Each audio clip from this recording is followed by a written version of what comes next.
చేస్తున్న అభివృద్ధి సంక్షేమ పథకాల పట్ల ప్రజలు జూబ్లీ ఎన్నికల్లో అత్యధిక మెజారిటీ ఇచ్చి గెలిపించడం ద్వారా ఈ రాష్ట్రంలో కాంగ్రెస్ ప్రజాప్రభుత్వం ఇస్తున్న అభివృద్ధి సంక్షేమం పట్ల మేము సంతృప్తిగా ఉన్నామనే సందేశాన్ని ఇచ్చినారు. ముఖ్యమంత్రి రేవంత్ రెడ్డి గారు, ఉప ముఖ్యమంత్రి బట్టి విక్రమార్క గారు, మా మంత్రులు, ఎమ్మెల్సీలు, ఎమ్మెల్యేలు, ఎంపీలు, కార్పొరేషన్ చైర్మన్స్, పార్టీ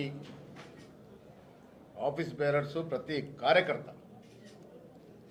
జూబ్లీహిల్స్లో శ్రమించి మా సంక్షేమం అందుతున్న తీరు, రాష్ట్రం మొత్తం మీద జరుగుతున్న అభివృద్ధి తీరుతెన్నులు, ముఖ్యంగా హైదరాబాద్లో రేవంత్ రెడ్డి గారి యొక్క ప్రత్యేక దృష్టి వల్ల రాబోతున్నటువంటి మరో ఫేస్ ఆఫ్ మెట్రో, మూసీ సుందరీకరణ, సంవత్సరం క్రితం సికింద్రాబాద్ కంటోన్మెంట్, ఇవాళ జూబ్లీహిల్స్, రెండు కూడా కాంగ్రెస్ పార్టీకి పట్టం కట్టి ఈ రాష్ట్రంలో జరుగుతున్నటువంటి కాంగ్రెస్ పార్టీ ప్రజాపాలన బేసిక్గా ఉందని చెప్పకనే చెప్పినారు. నేను ముఖ్యమంత్రి గారికి ప్రత్యేకంగా ధన్యవాదాలు. పార్టీ తరఫున సంక్షేమం పట్ల, అభివృద్ధి పట్ల వారికి ఉన్నటువంటి శ్రద్ధ, విద్య వైద్యం పట్ల వారికి ఉన్న ఆసక్తి, వారు జరుపుతున్నటువంటి అభివృద్ధి సంక్షేమం బేసిక్గా పోతా ఉంది. ఇవాళ జూబ్లీస్ ఎన్నిక రేపు హైదరాబాద్లో జరగబోయే జిహెచ్ఎంసీ కార్పొరేషన్ జరిగే ఎన్నికకి విజయానికి నాంది. ప్రజలు రేపు జిహెచ్ఎంసీ ఎన్నికల్లో కూడా కాంగ్రెస్ పార్టీకి పట్టం కడతామనే మాట ఇవాళ జూబ్లీస్ ఎన్నికల్లో ఇంత మంచి మెజారిటీ ఇచ్చి చెప్పడం జరిగింది. ఈ ఎన్నికల్లో కూడా ముఖ్యమంత్రి గారు ప్రత్యేక శ్రద్ధ వహించారు. డిప్యూటీ ముఖ్యమంత్రి గారు, మంత్రులు అందరూ కూడా మా సంక్షేమాన్ని ప్రజలు అందుకున్నటువంటి తీర్థంలో వివరించగలిగినారు. కాబట్టే ఇవాళ ఇంత పెద్ద ఎత్తున ప్రజలు మాకు పట్టం కట్టినారు. ఈ ఎన్నిక ద్వారా ప్రజలు రెండు సందేశాలు స్పష్టంగా ఇచ్చినారు. ఒకటి, కాంగ్రెస్ పార్టీ పట్ల మేము సంతృప్తిగా ఉన్నాం. వచ్చే 3 ఏళ్లే కాదు, మళ్ళీ వచ్చే ఎన్నికల్లో కూడా కాంగ్రెస్ పార్టీ కనీసం 100 సీట్ల పైగా గెలుస్తుందనేటువంటి మేము చెప్తూ వస్తున్న నిదానికి బలం చేకూర్చింది. ఇవాళ ఆనాడు కంటోన్మెంట్ ఎన్నిక కానీ, ఇవాళ జూబ్లీహిల్స్ ఎన్నిక కానీ కాంగ్రెస్ అభ్యర్థి గెలిచినారంటే ప్రజలు ముఖ్యమంత్రి పట్ల, కాంగ్రెస్ ప్రభుత్వం ఇస్తున్నటువంటి సంక్షేమం పట్ల సంతృప్తిగా ఉన్నారనే మాట స్పష్టమైంది. రెండో సందేశం ఇవాళ జూబ్లీ ఎన్నికల్లో ప్రజలు ఇచ్చింది, బీఆర్ఎస్ పార్టీకి సెలవు చెప్పినారు.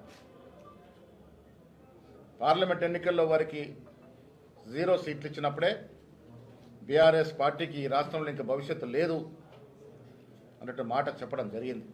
ఇవాళ కూడా జూబ్లీ ఎన్నికల్లో వారు సిట్టింగ్ సీటు ఓడిపోయినారంటే బీఆర్ఎస్ పార్టీకి ఈ రాష్ట్రంలో స్థానము లేదు అని మరొక సందేశాన్ని కూడా ఇవాళ ప్రజలు, జూబ్లీస్ ప్రజలు ఇచ్చిన తీర్పు ద్వారా అర్థమవుతోంది. ముఖ్యమంత్రి గారు ఇటీవల చెప్పినారు, బీఆర్ఎస్ పార్టీకి గతమే కానీ భవిష్యత్తు లేదని. ఈ తీర్పు ద్వారా అది రుజువైందని చెప్పొచ్చు. వచ్చే రోజుల్లో ముఖ్యమంత్రి గారి నేతృత్వంలో మా మంత్రివర్గ సభ్యులు కానీ, మా శాసనసభ్యులు కానీ, మండలి సభ్యులు కానీ, ప్రతి కాంగ్రెస్ కార్యకర్త ప్రజల ఆకాంక్షలకి, ఆశయాలకు అనుగుణంగా పనిచేస్తుంది. ఇదివరకు మేము ఇచ్చినటువంటి మేనిఫెస్టో పెట్టినటువంటి అంశాలు చాలా వరకు పూర్చగలిగినాం. ఇంకా మిగిలినవి కూడా ఇచ్చి 3 ఏళ్ళు సుపరిపాలన అందించి ప్రజల ఆకాంక్షలకు అనుగుణంగా పనిచేసి 3 ఏళ్ల తర్వాత ఎన్నికల్లో 100 సీట్లకు పైగా కాంగ్రెస్ పార్టీ గెలుచుకుంటుంది. వచ్చే ఎన్నికల్లో కూడా కాంగ్రెస్ పార్టీ గెలుస్తుంది. ఈ వచ్చే 8 ఏళ్ళు కాంగ్రెస్ పార్టీ అధికారంలో ఉంటుంది. ప్రజలకు అవసరమైనటువంటి కార్యక్రమాన్ని కూడా చేస్తుందని మాట ఈ సందర్భంగా మనవి చేస్తా ఉన్నాం. ముఖ్యంగా 42% రిజర్వేషన్, రాహుల్ గాంధీ గారి యొక్క ఆకాంక్ష, ఖర్గే గారి యొక్క ఆశయాన్ని ముఖ్యమంత్రి రేవంత్ రెడ్డి గారు ముందుకు తీసుకున్న తరుణంలో మేము బీసీలకు కట్టుబడి ఉన్నాం, బీసీల అభివృద్ధి కట్టుబడి ఉన్నామనే అక్కడ బీసీ బిడ్డ నవీన్ యాదవ్కి సీట్ ఇవ్వడం జరిగింది. ప్రజలు కూడా దీన్ని హర్షిస్తూ మేము 42% రిజర్వేషన్స్ 2 చట్టాలు తీసుకురావడం, బీజేపీ దీన్ని ఆపేయడం, దానివల్లనే ఇలా జూబ్లీహిల్స్లో బీజేపీ అభ్యర్థి పరిస్థితి ఏ స్థాయికి దిగజారిందో చూసినాం. ప్రజలు స్పష్టంగా నమ్ముతా ఉన్నారు కాంగ్రెస్ పార్టీ బీసీల యొక్క రిజర్వేషన్ పట్ల కమిట్మెంట్తో ఉందనే మాట. బీజేపీ ఏ రకంగా ఆపుతుందో కూడా తెలుసుకునే మరి బీజేపీ పరిస్థితి అంత తక్కువ ఓట్లు వేసినటువంటి పరిస్థితి జూబ్లీహిల్స్ ఎన్నికల్లో. ఏది ఏమైనా నేను మరొకసారి రాష్ట్ర ముఖ్యమంత్రి రేవంత్ రెడ్డి గారికి అభినందన తెలియజేస్తా ఉన్నాను. ఇది వారి విజయయాత్రలో ఇదొక మణిహారం. ఇలా జూబ్లీహిల్స్ ఎన్నిక కాంగ్రెస్ అధినేత్రి సోనియా గాంధీ, ఖర్గే గారు, రాహుల్ గాంధీ యొక్క ఆశయం మేరకు ఒక బీసీ బిడ్డని మంచి మెజార్టీతో గెలిపించినటువంటి ఘనత రాష్ట్ర ముఖ్యమంత్రి గారిది, డిప్యూటీ ముఖ్యమంత్రి గారిది, ప్రతి కార్యకర్తది. జూబ్లీహిల్స్ ఎన్నిక కష్టపడ్డ ప్రతి కాంగ్రెస్ కార్యకర్తకి అంకితం. వారి కృషి డెఫినెట్గా కాంగ్రెస్ పార్టీ గుర్తుంచుకుంటుందనే మాట కూడా ఈ సందర్భంగా మనవి చేస్తూ ఉన్నాం. నవీన్ యాదవ్ గెలుపు రేపు హైదరాబాద్లో జరగబోయే జిహెచ్ఎంసీ ఎన్నికలు కానీ, కొద్ది రోజుల్లో రానున్న స్థానిక సంస్థల ఎన్నికలు కానీ డెఫినెట్గా కాంగ్రెస్ పార్టీకి పట్టం కడతారనేటువంటి సంకేతం ఇవాళ జూబ్లీహిల్స్ ప్రజలు ఇచ్చినారు. అన్నిటికీ మించి జూబ్లీహిల్స్ పౌరులు, జూబ్లీహిల్స్ ఓటర్సు, అక్కడ ఉన్నటువంటి ప్రతి వ్యక్తికి కాంగ్రెస్ పార్టీ ధన్యవాదాలు తెలియజేస్తూ ఉంది. మీరు ఓటు వేసి కాంగ్రెస్ పార్టీని ఆదరించి కాంగ్రెస్ పార్టీ ఇస్తున్నటువంటి ప్రజా పాలనని కితాబిస్తూ అభినందిస్తూ ఈ తీర్పు ఇచ్చినందుకు జూబ్లీహిల్స్ ప్రజలందరూ కూడా ధన్యవాదములు.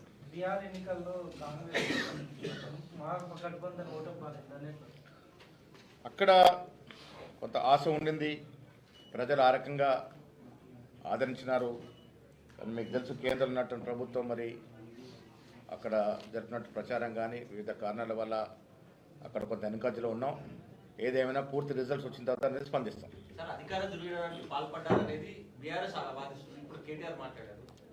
ఏ రకమైన అధికార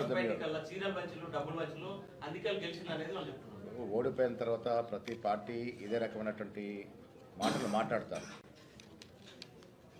ప్రజలు ఓటర్ మిషన్ మీద బటన్ నొక్కందే ఓట్లు పడతాయా? జూబ్లీహిల్స్ ప్రజలు రేవంత్ రెడ్డి గారి ప్రభుత్వాన్ని ఆదరిస్తూ ఉన్నారు, కితాబిస్తున్నారు. కాబట్టి ఇవాళ ఆ రకంగా అంత మంచి మెజార్టీతో గెలిచినాం. ఇప్పటివరకే దాదాపు 23-24 వేలు వచ్చిందని అంటున్నారు. ఇంకా మంచి మెజారిటీ కూడా నమోదు చేసుకునే అవకాశం ఉంది. ఇది ప్రజా విజయం.